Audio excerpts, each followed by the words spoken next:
now for the part I've been waiting for all day, to introduce our speaker. We are going to have a wonderful experience.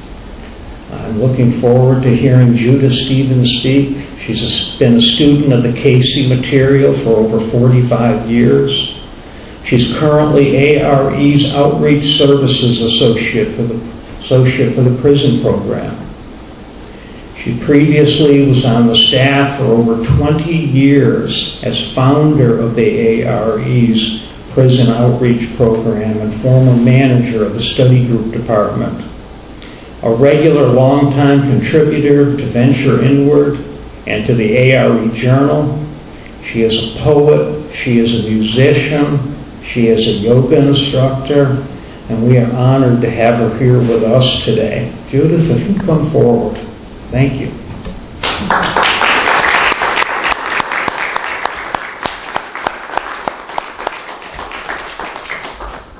you.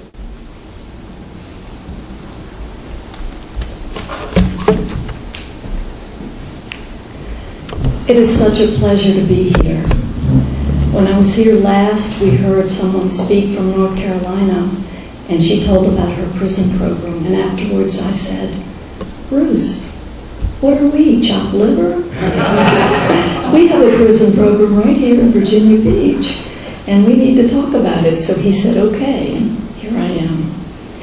Most of you know that the ARE's mission is to create opportunities for profound personal change in body, mind, and spirit through the wisdom found in the Edgar Casey material. And to me, the prison program exemplifies that perhaps more than anything else. I want to start with a little poem since the theme for today is love, one of my favorites by Edwin Markham. He drew a circle to shut me out, heretic, rebel, a thing to flout. But love and I had wit to win. We drew a circle that took him in. And to me, that embodies the spirit of the prison program, which I just happened to start. I was in the right place at the right time, went to work at the ARE in '68, and in 1972 we formally started the over-the-wall prison program. It was named for Jonathan Livingston Seagull, remember him? Richard Bach came and spoke at the ARE, and the little book Jonathan Livingston Seagull had just come out. So I took the little bird, and the logo was the bird flying over the wall, because if you've ever tried to get into prison, it's a lot harder than you would think. For instance, if you wanted to send a book to someone in prison, you couldn't. It would have to come from a publisher. That's the rule. So as the publisher, as the ARE Press, we can send books and have been for over 45 years. There are millions of people incarcerated in our country, which is not something to be proud of. In fact, we're at the height of the imprisonments around the world, unfortunately.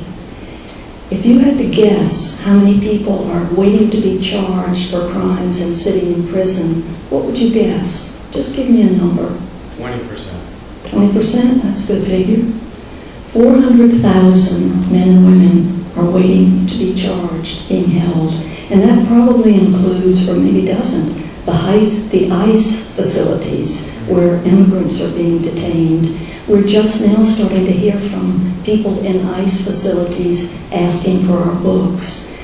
And we have fortunately had the help of a Spanish-speaking Argentinian volunteer, Evangelina Poggi, and she is heading up our Spanish program. So we have 6 books in the Spanish language, Edgar Casey publications, and the Spanish Bible that we're sending out. And Eva is also sending English lessons to people in prison, helping them learn the language while they have that time. Mr. Casey said, use the time, don't let the time use you. And that's one of the tenets of our program. We know that people are incarcerated and they have time, but they can use that time to change their lives. And using some of these books, particularly this one, Your Life, Why It Is the Way It Is and What You Can Do About It by Bruce MacArthur. This book is the #1 prisoner favorite book, and it is the universal laws that are put out by Mr. Casey through the readings, and they're written so clearly and simply here that anyone can understand them. So we get scores and hundreds of requests for this book. All of the books that we send are totally paid for by donations to people who want to make an investment in other human beings who happen to be in prison. Some of the core books we send, of course, are the story of Edgar Casey with the wonderful philosophy chapter on page 321 that gives people an idea of where this work came from and what it's about. The Search for God material, which is a special favorite of mine, can, if used properly, transform a life, chapter by chapter, step by step, and Mark's Experiments book goes right along with it. So we provide these books, and we encourage people in prison to start their discussion groups using Your Life, using the Search for God, and many of them do. Other topics that we send out are, of course, are meditation and dreams, health books, as happened to be Dr. Shealy's. Karma and reincarnation is a big area of interest. People in prison know that they are working out some thorny problems. Many of them are suffering from abuse and neglect and all kinds of horrific things that you couldn't even begin to guess at. And they're trying to puzzle out, why did this happen to me? And I think our information helps them find reasons and answers. They're interested in history, in Egypt, in Persia. We have all of those books and we send those out. And of course our own Robert Krajinski's book that Mr. Copeland put together, all 3 books into one. There's so many Bible study groups in prisons, and this is a major book that is being used. I want to share one book with you that you may not be aware of. It's called The New Jim Crow, Mass Incarceration in the Age of Colorblindness. It's written by an ACLU attorney whom we heard when she spoke at ODU in Norfolk. And she so clearly enumerated that we're in a phase that parallels what happened after the Civil War. The new slavery is happening in prison, and it's happening in our country.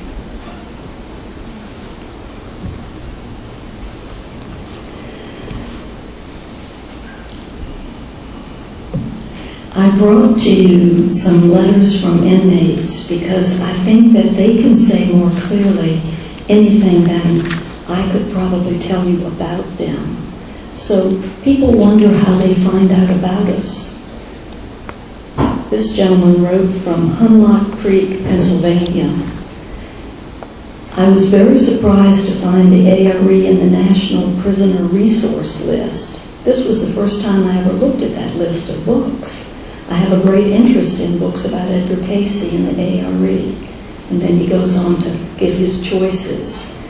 We send a group of books to everyone who asks us, and then 3 months later we ask them to reapply, and we send books again. So every 3 months we're sending batches of books. We also match up our inmates with willing ARE and community members, perhaps like you, who agree to write on a one-on-one basis. And they provide a sounding board for men and women in prison. They have so many questions. They want to know what things mean in the books. And it's not that we have all the answers. Goodness knows we don't.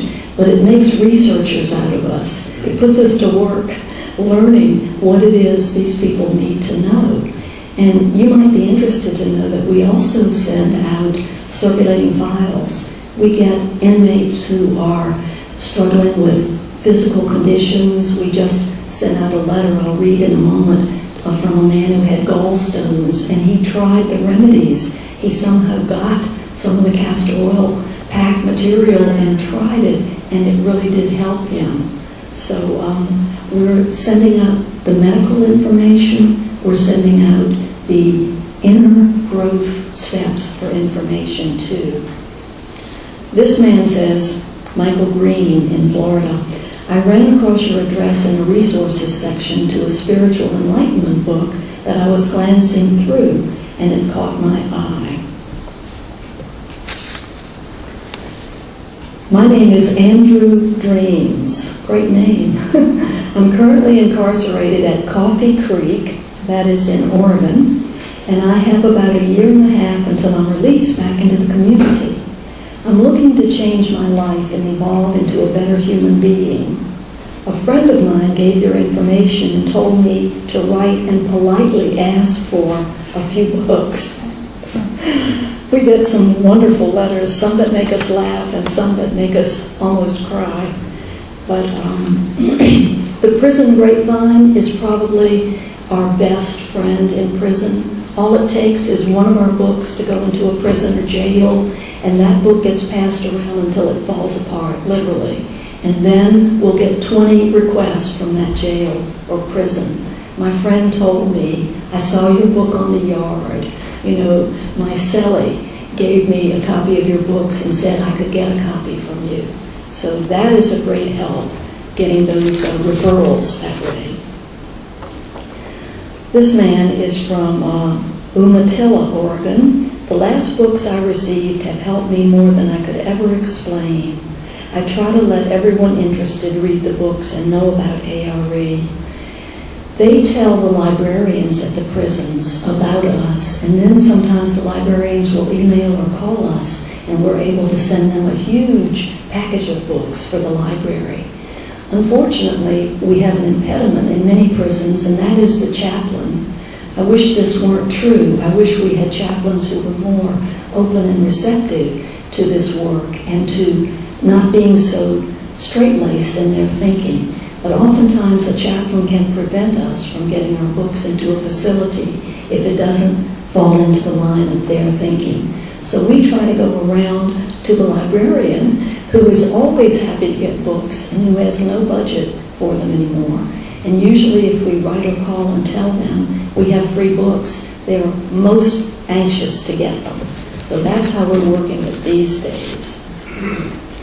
Here's a letter from a man in Nevada who says, thank you so much for all of the help you're giving me and 5 others that meet on the yard to talk about our dreams and other similar issues relating to our spiritual paths. You're all a true blessing to those of us who are used to feeling like the lost, least, and last. Now that's pretty poetic right there. And that pretty much sums up how people in prison feel. The reason you know this is that when you just send them a form with a note on it, and none of our orders of books go out without a personal note, that's what we pride ourselves on doing, not just sending a book, but putting a note, a human contact, so that that person knows that someone's thinking of them. We also offer to put them on our prayer list at the ARE, and we have, sometimes when I'm leading the meditation and I read out the names, it's like they're my old friends. A lot of them are people straight out of the prison program asking for prayers. This man says, I'm a practicing Buddhist attempting to educate myself on the path to enlightenment, and goes on to ask us for books. Just so you know, we send books to everyone. We have a Buddhist selection for Muslims. We have Christian books. The only books we don't have are for the so-called pagans and Satanists who write us. And we send them the book on Edgar Cayce's Elementals. That's the closest we can get to it. And we also send them Your Life, hoping that that might take. And most of the time we hear back from them, and they want more books. This man is in LaBelle, Pennsylvania, and he says, thank you for your help in my life. This experience has been life-changing because now I look at life from the high road. I see life different now. I know why my life has been the way it has. It's my fault.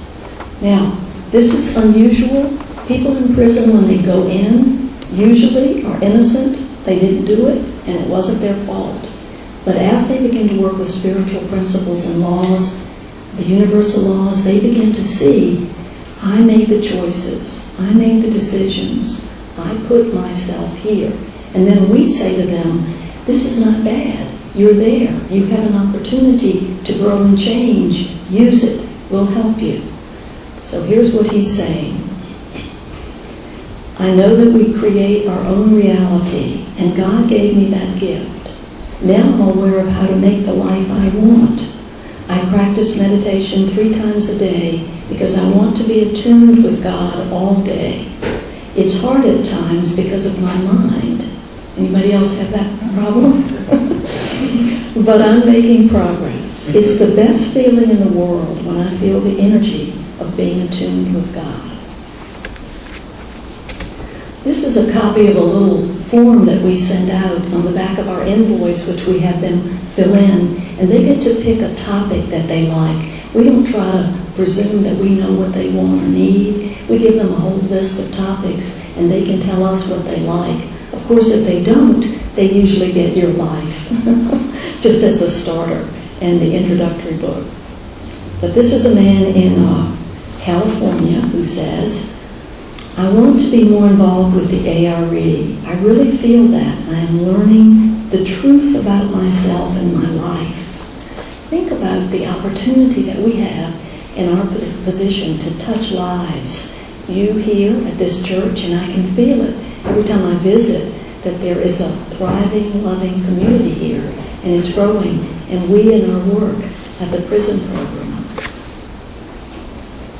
This man from Arizona writes, I thirst for knowledge on how to make the best spiritual progress in this cycle as possible and to create positive karma. I want to have a joyful, fulfilling life full of love, positivity, and progress. I truly want to be a better person, and I feel deeply that sending you this letter is the next step on my path to progress. This man in Charleston, Missouri writes, thank you all so much for getting me started on my way. Now I have a sense of direction. We have books in every state, all 50 states, all Canadian provinces, and around the world, and in many jails as well as prisons.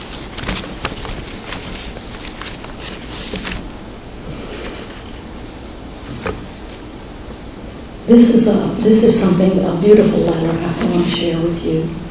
What a blessing you guys are. It begins.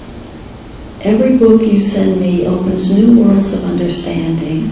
I read, underline, comment, put stars in the top corners of pages that strike me as being especially powerful. That's a lot of pages. Then I reread and make notes. Then I share with others in my dorm. My dorm is a faith-based dorm with bunk spaces for 72 men. Only 54 are now occupied. This is the only such men's dorm in the state. 54 out of 103,000 men and women. The lower women's prison has a similar program. Our dorm is our church. No drugs, no tobacco, no coarse language. 54 men working to change their lives and help each other. Although we are a Christian-based program, we are open to all faiths. It's amazing how we, at the end of the day, come together in one mind and one accord. The books you are sending me are expanding the acceptance of many concepts normally forbidden in religious groups. So this speaks to what I had said earlier. Yes? This is in Lake Butler, Florida. Lake Butler. But as you can see, in many prisons, whoever the chaplain is, he or she pretty much decides what the men and women are going to get. And it's like a form of censorship, which I think goes against their rights. But, according to the authorities, they can make their own rules, and they do. This man wrote, I saw a special about Edgar Casey on TV. Everything started to click and come together. Within that special, hundreds of my questions were answered.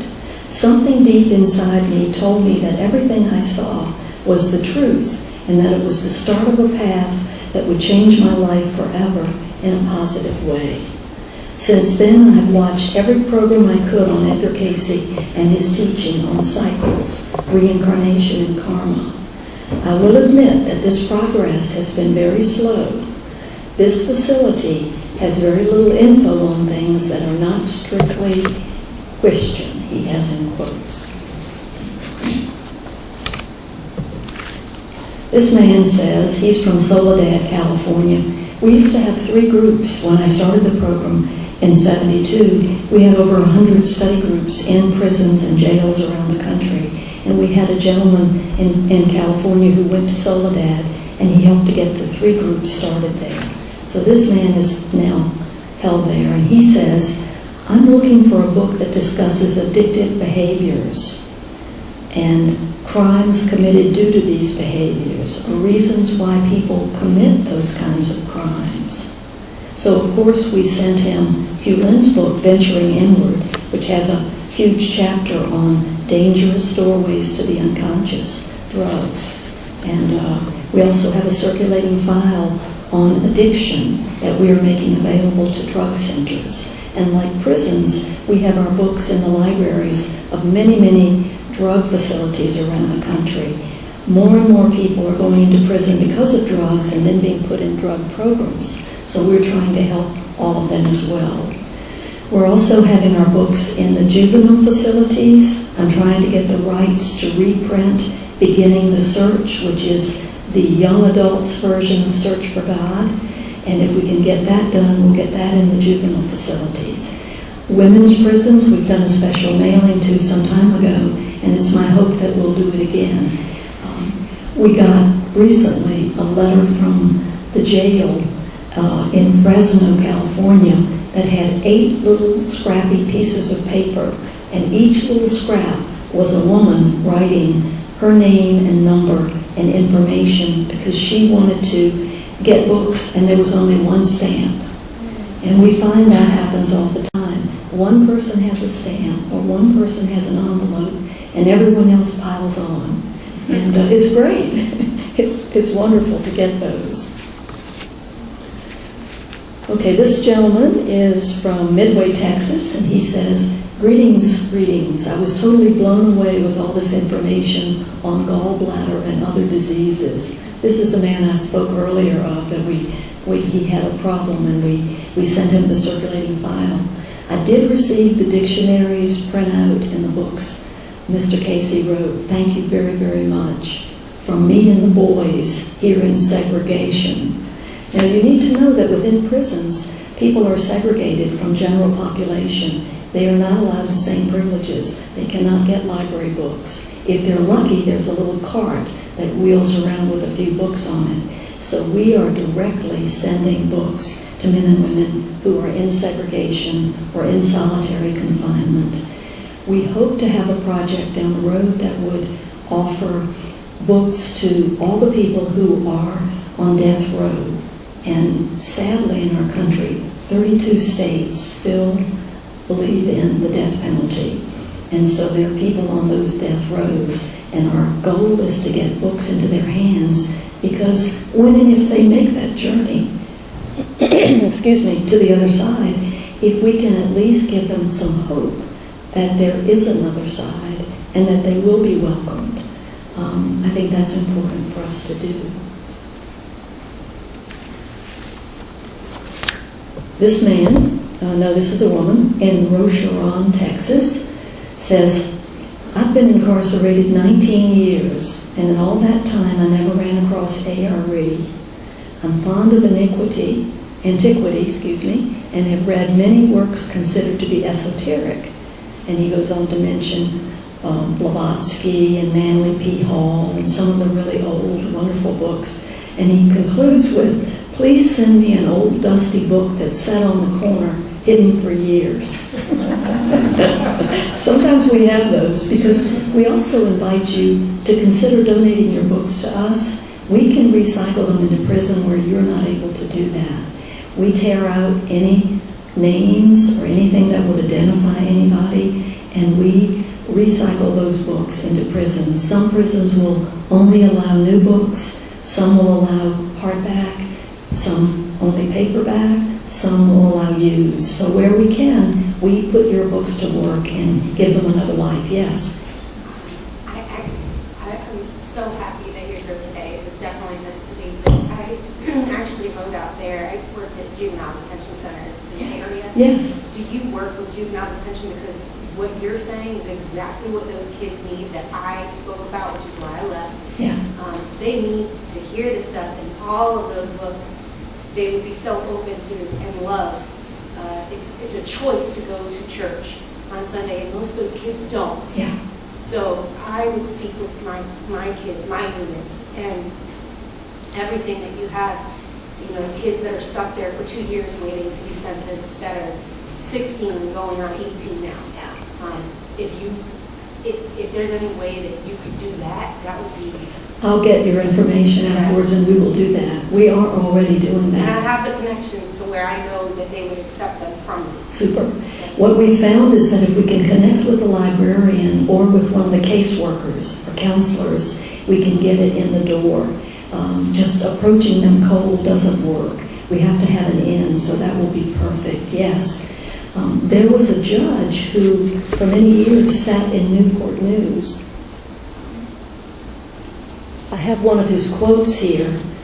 He was a juvenile judge, Judge Wheeler, and he said, "As a juvenile correction judge for 10 years, I see real worth in ARE's over-the-wall prison program. I only wish more programs like this existed to help turn around the lives of young people who get in trouble at an early age. The concepts from the Casey readings, thinking of others, controlling negative emotions, personal responsibility, are all important things for young people to learn. The theory of reincarnation, regular meditation, and dream interpretation, I feel, especially help these troubled youths to understand their past in order to make better choices for the future." So I'm going to be leaving these with you, and please feel free to take one today. I'm also going to leave a batch of these with you, and these are letters of testimonials from prison.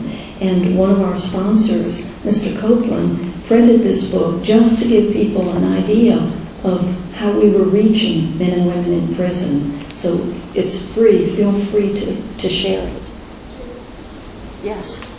Can I add something? Sure. I was in the prison reform module this year, 8 weeks worth of prison reform information. Mm-hmm. If anyone is interested in getting and finding out about prison reform movements, talk to me and I can get you in the one coming up in September. Great. Also, if you want to understand what goes on in prisons, you should read a book called The Church of Second Chances by a man named Ian Soaring. You've heard of him? Yes, I have. He's in prison here at Buckingham County.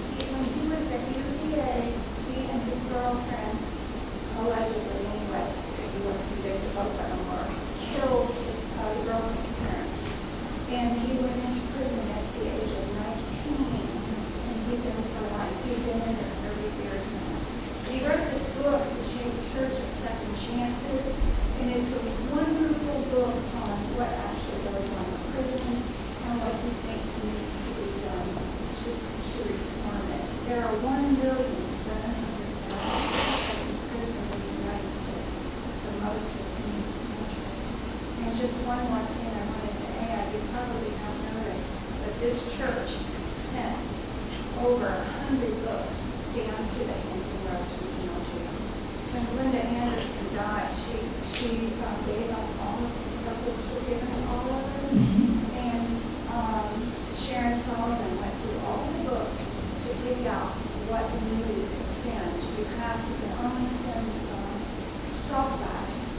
And of course, you can't send anything that has anything to do with violence or anything like that. The problem is they have a fundamentalist ministry there, so we don't know how much of the cases are false elements and stuff like that. Right. Anyway, I just wanted to add. Thank you. Thank you for adding that. I'm going to start passing this around. And this one. just so you can take a look at this, this is Inmate Art and Poetry that we encouraged and do encourage them to write, and we shared this with the Congress at ARE this year. Because the creative urge is in all of us, and if you're in prison and you have it, you're either going to get in trouble or you're going to create something wonderful. So these books represent that creative urge. You heard just now a mention of what's going on in prison, and I just want to read you from a letter that just tells you. First, I want to tell you about a friend who's corresponding to this gentleman. He's in a wheelchair, and he reads to his blind cellmate. There is so much good going on in prison. Sometimes you think if you could take a few of those people out and put a few possible politicians or others in, that the balance would be a little bit better in our world. But he's come full circle, that gentleman. And this man has just written us Joshua Mankas in Lake City, Florida. And he says, things here outside of the program are very detrimental for the inmate population. So much anger, uncontrolled, and negativity. Real serious vibes. Violence is a constant battle for so many on a daily basis. People are dying here. Life in prison is very cheap. People die daily, all the time, for the tiniest infraction in someone else's eyes. It's sad at times because my connection has made me much more sensitive to others' sensitivity and emotions. But I'm conscious, and through that awareness, I'm able to understand this all on a deeper level. Like begets like.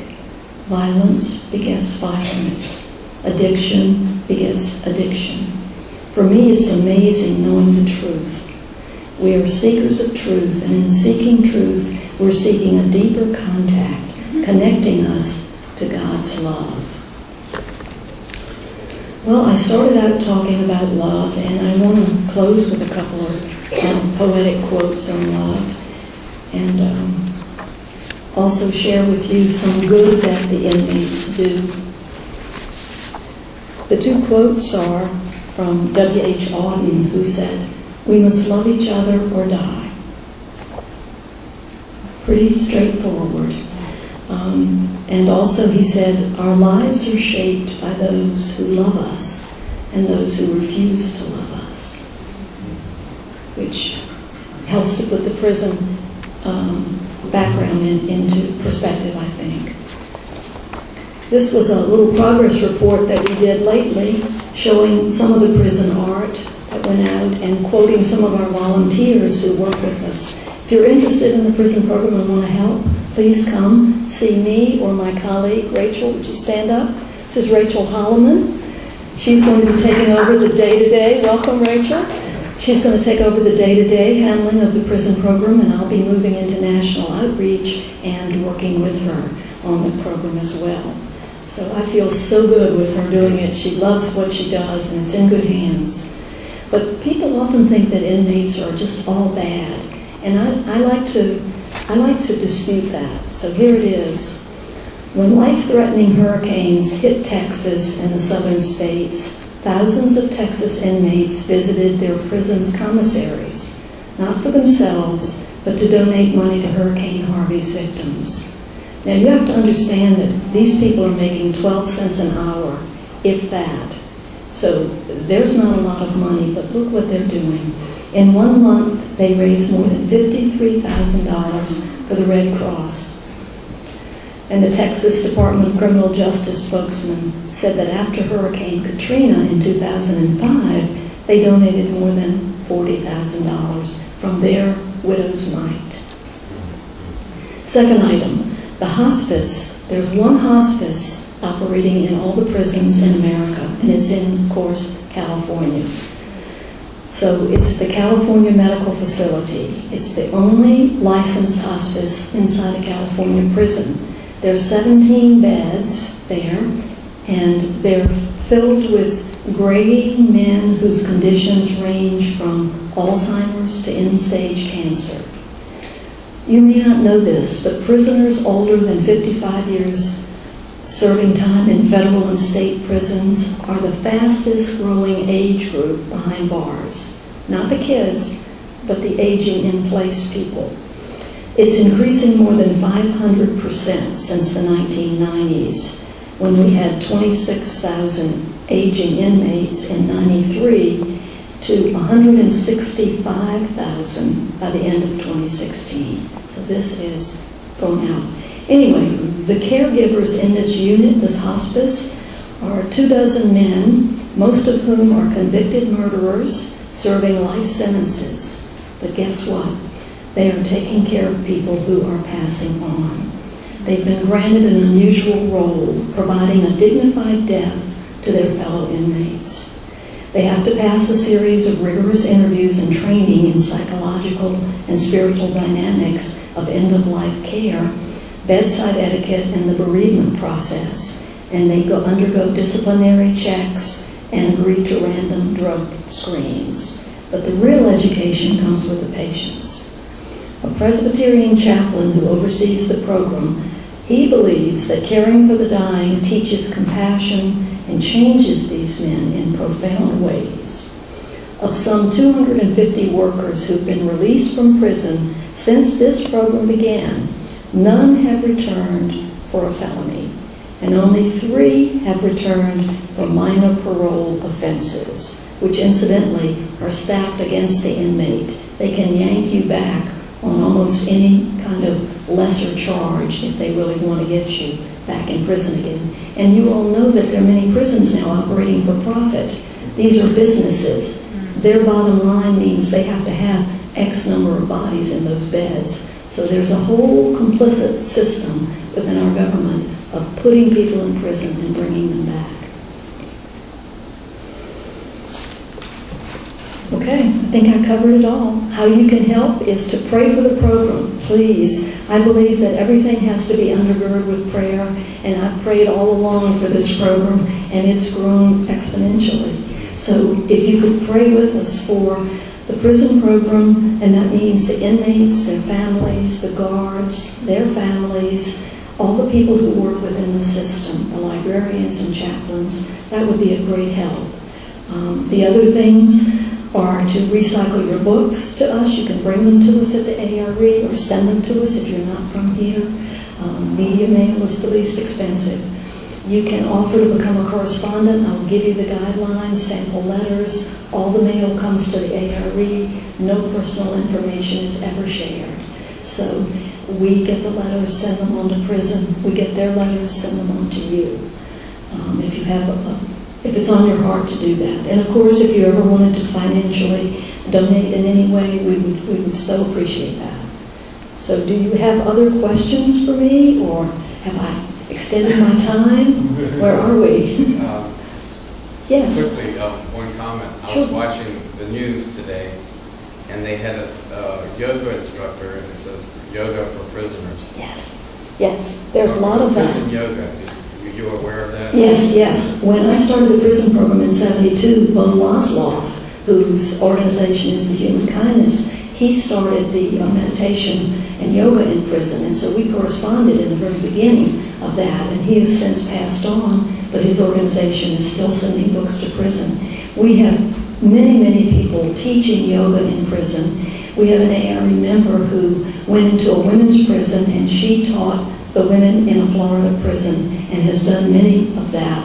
I've actually done yoga in prison. Gina Chermanara and I went to the North Jail together many years ago to start a Search for God group. So wherever we can, we will go in and do that. Other questions? This is not for everybody, perhaps, but it's something that was on my heart. And when I look back on my life, I see that I went to the ARE to do this. I didn't know it at the time, of course. None of us does when we're put in a position to do something that can help other people, but that's just what happened. So I thank you for the invitation, and I welcome your participation in any way in your prayers. Namaste. Namaste.